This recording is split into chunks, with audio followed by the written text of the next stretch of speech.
The 10th century Islamic Golden Age was a time of dazzling intellect where scholars translated Greek texts, mapped stars, and debated medicine, philosophy, and theology in open libraries.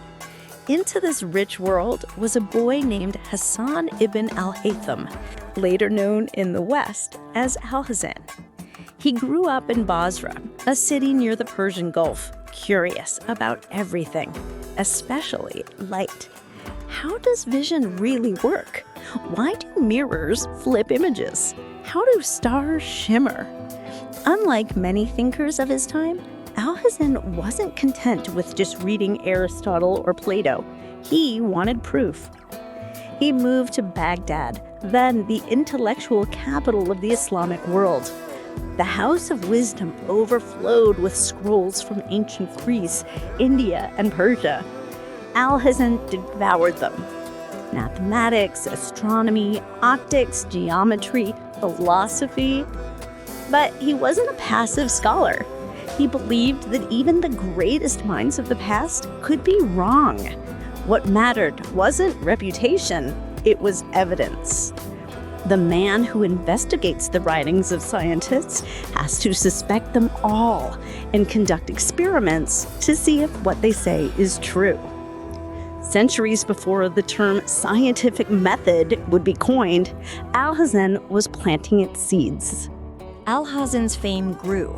His deep knowledge and practical ideas caught the attention of Caliph al-Hakim, the eccentric and volatile ruler of Fatimid Egypt. Al-Hakim invited Alhazen to Cairo to solve a problem that had plagued Egypt for centuries, controlling the annual floods of the Nile River. Such a feat would require precise hydrology, engineering, and long-term forecasting, tools that didn't yet exist. Alhazen investigated the Nile, mapped the terrain, studied ancient systems.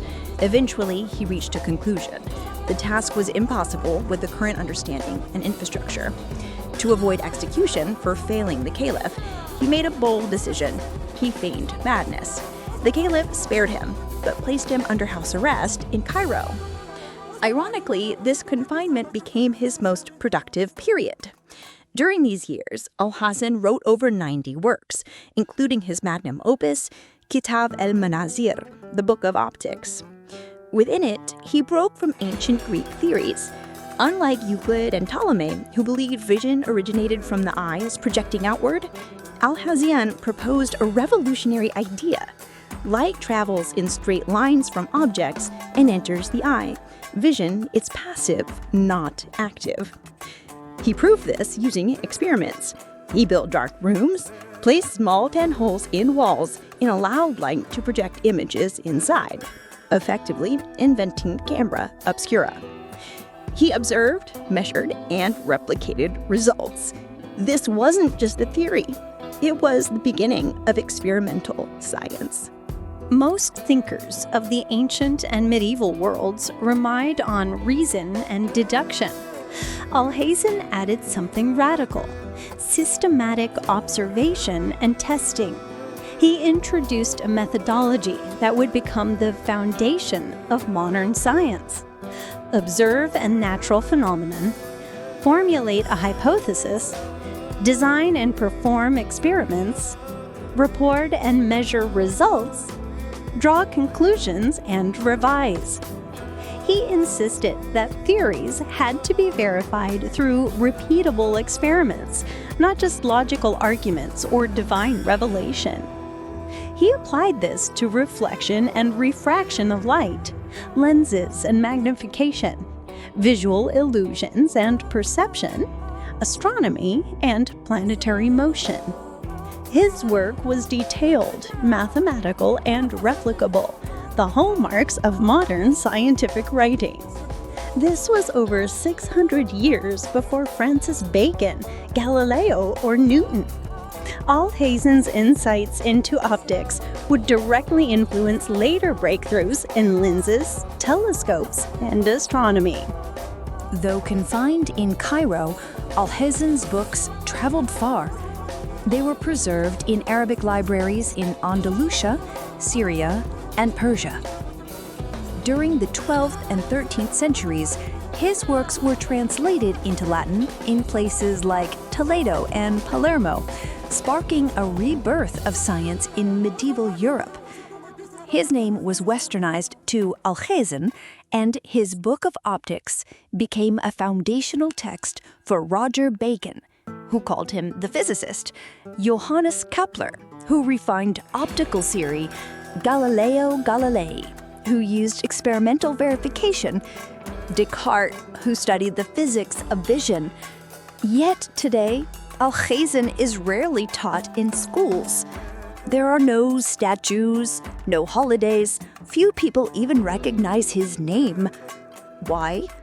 Because his contributions were seen as part of Islamic history, not Western science. But remove him, and the scientific revolution loses its foundation. Alhazen teaches us that science isn't about certainty. It's about humility. He questioned Aristotle. He challenged dominant ideas. He refused to accept truth without testing. He showed that being wrong is not failure, it's progress. He demonstrated that even in isolation, even under house arrest, a mind disciplined by curiosity can change the world. His life reminds us that science can thrive in unlikely places, that logic must be wedded to observation, that light isn't just what we see, it's what reveals. Truth is sought for itself, and those who are engaged upon the quest for anything for its own sake are not interested in other things. The seeker of truth is not one who studies the writings of the ancients and, following his natural disposition, puts his trust in them, but rather the seeker of truth suspends judgment. Alhazen's scientific career began in an age before modern universities, before peer-reviewed journals, before telescopes or electricity. He had no tools but sand, metal, glass, and thought. Yet from those tools, he discovered how light behaves, how sight functions, and how we might test reality instead of guessing it. He's not just a footnote in optics. He's not just an ancient philosopher.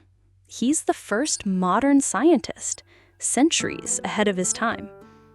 If Archimedes gave us mechanical insight, if Newton gave us motion, if Galileo gave us telescopes, then Alhazen gave us the method to question, the method to test, the method to know. Alhazen, the light that asked why the light bends, the mind that taught us how to find truth, even in the dark. For references, visuals, and more episodes like this, visit calmdigitalflow.com. Share, subscribe, and stay curious.